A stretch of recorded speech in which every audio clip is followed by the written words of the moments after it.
Hey guys, this is Austin, and today I'm here with a review of the original Game Boy.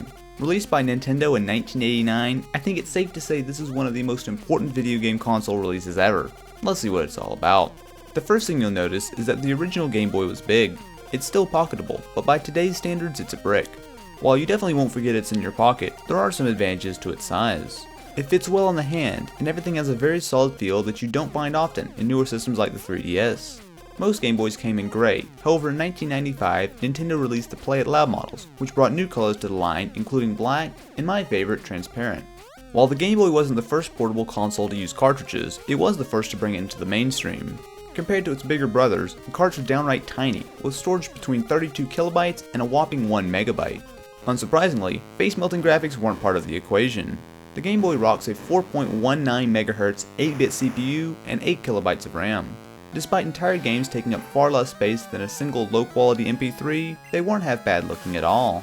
With over 800 games made during the 10-year lifespan of the Game Boy, you had everything from racing games to RPGs. One part where the nostalgia machine gives up a bit is with the screen.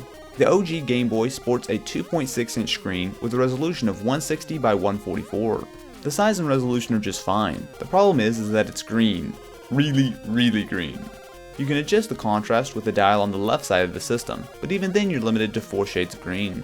Like most Game Boys, it's not backlit, so you'll need to play near a source of light, but for most games it works alright. Something that made the Game Boy a bit unique was the addition of a link cable port. This allowed you to connect 2 Game Boys together to compete or trade, something that Pokemon took full advantage of. One of the reasons the Game Boy is so large is because it needs 4 AA batteries. This might seem like overkill today, but this, along with the modest technical specs, gave the system anywhere between 10 and 14 hours of battery life, whereas competitors like the Game Gear and Lynx required 6 AA batteries and only managed 4 to 5 hours. In fact, the Game Gear and Lynx are great examples of the Game Boy's massive success. How many of you have honestly heard of either of these consoles before? With games like Tetris and Pokemon, Nintendo had a runaway success for nearly 15 years before Sony finally entered the PSP into the ring to compete. And even today, the 3DS is still the most popular dedicated console of this generation.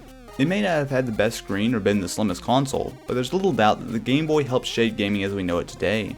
Now if you'll excuse me, I'm going to go back to being 6 years old again.